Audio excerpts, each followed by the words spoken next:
あなただけです。貴様らのとよく黒い砂漠。待って、あなた方もかつては同じ流儀を学んでいたと聞いてます。この争い、先人たちに何と詫びましょうぞ。面白い。今の言葉、先人たちが聞いたら何と申しましょうか。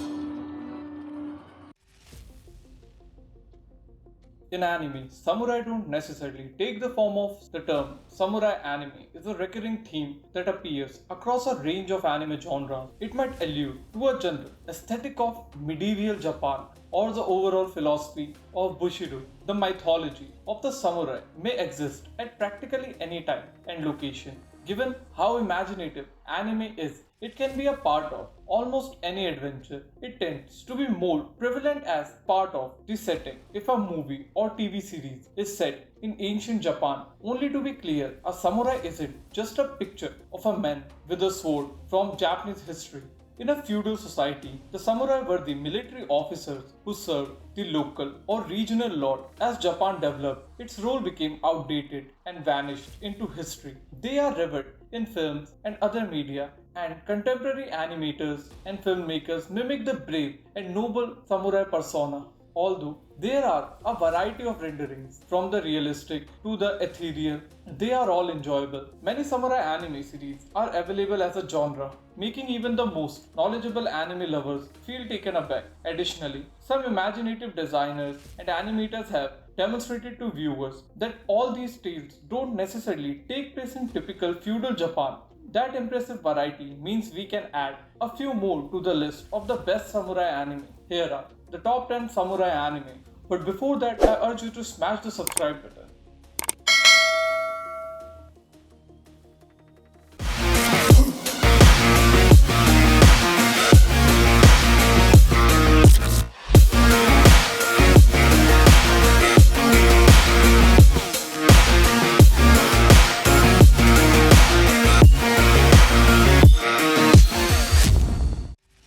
よし、これで元通りだな。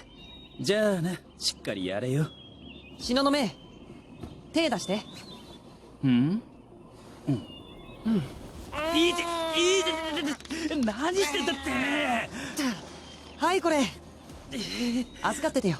ああ Amatsuki is best characterized as a crossover between Sao and a history enthusiastic. It's an isekai that starts in one of the funniest situations. The main character, Tokidoki, was a normal student who hated history and frequently failed the course. He was sent to a museum so he could learn more about the Edo era. This museum is distinctive because it used virtual reality goggles to accurately reproduce Japan's Edo era. You probably have a good idea of where this is going. He loses himself in the game. He quickly joins the forces with two swordsmen since demons are also at large. And the rest, as they say, is history. More specifically, a history of Japan. てめえ、俺を誰だと思ってやがんだ。新選組の副長が芸妓と駆け落ちなんてせこい真似するはずねえだろうが。新選組。この女、訳あって俺が預かる。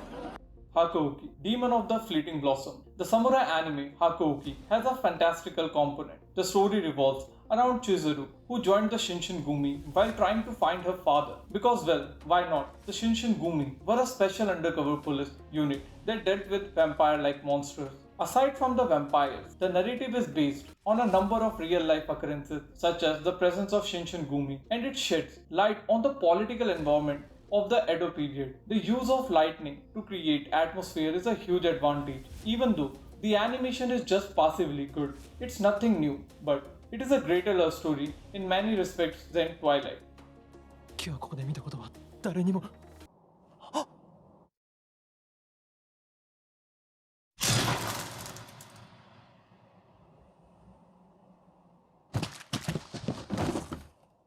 黒光。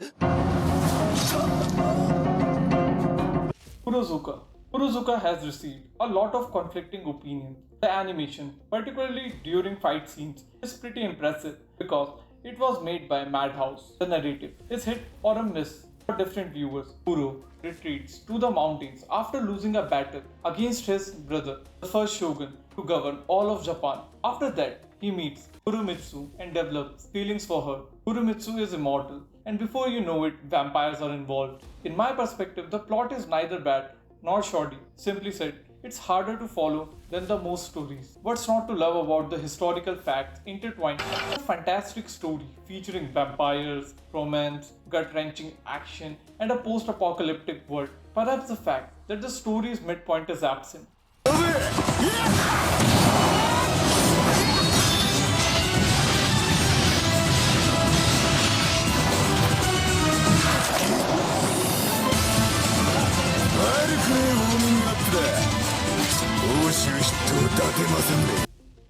Sengoku Basara. Sengoku Basara is a samurai-themed anime set in Japan during the Sengoku era. It's a battle-oriented series with a large number of historical figures. It's true that many of them have been changed to fit the anime style, but it's still wonderful to witness so many historical figures. Because of the aforementioned, Sengoku Basara is able to examine the concept of warfare in detail. The program frequently touches on the correct justification for fighting and why men risk their lives. Similarly, making a commitment and keeping it comes frequently. Due to the incorporation of various fantastical elements, the battles are far more realistic. Think of front-flipping samurai's horses, not gloomy, melancholy, one-on-one battles.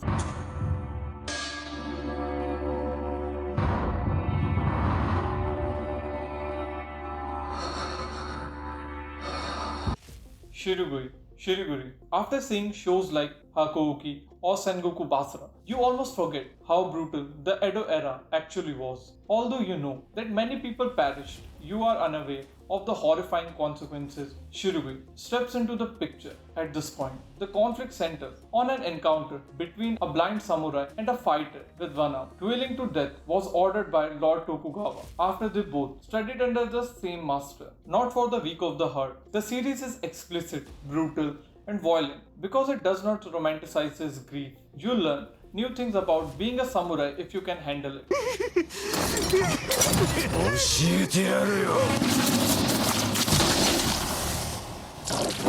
Blade of the Immortal. Think of Blade of the Immortal as Ban from Seven Deadly Sins crossed with Rurouni Kenshin. Our main character, Manji, has been cursed with immortality since he leaves mountains of bodies in his path. He can only return to mortal life by killing 1000 evildoers for every good guy he has already killed. While traveling, he encounters Asano Rin, a young girl on her quest for vengeance. They finally form a group with the intention of purifying their souls and improving the planet. A range of everyday injustices is covered in this depressing series.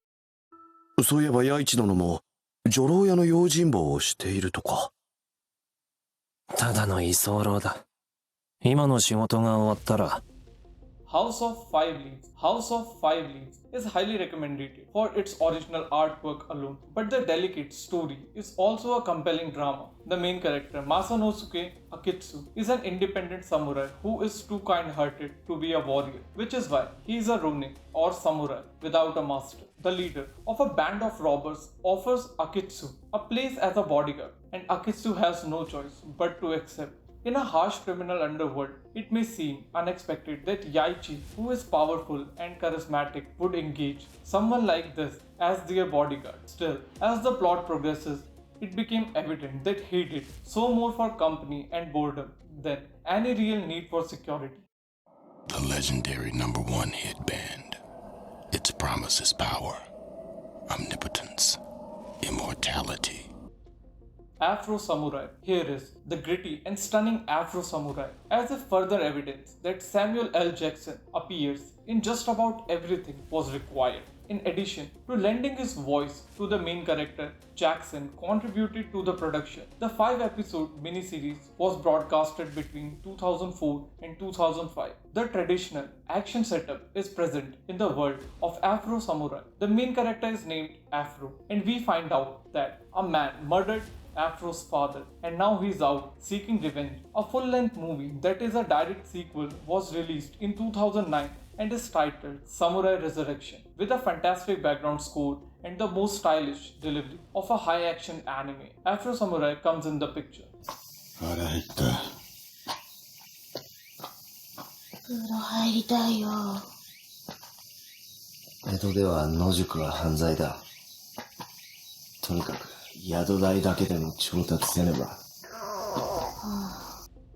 Samurai Champloo. Samurai Champloo is the closest thing to a historically accurate representation in anime and portrays Japan's transformation from a feudal to an industrialized culture. It is created by Shinichi Watanabe, the same artist behind the fan favorite Cowboy Bebop. Tsunade Fu is employed by her aunt and uncle's restaurant at the beginning of the episode, and at the end, the restaurant is burned down. Fu is determined to prevent the perpetrator's execution so they can help her find her long lost father. The samurai who smells like sunflowers, Jin and Mugen, are two wandering samurai who came from very different regions. Both point out that sunflowers have no sin, but they reluctantly agrees to assist her. お前は全てを捨ててきたと言ったが、捨てるなんてその気になれば誰にでもできる。簡単なんだ。お前は剣の上ではこの上なく強くなった。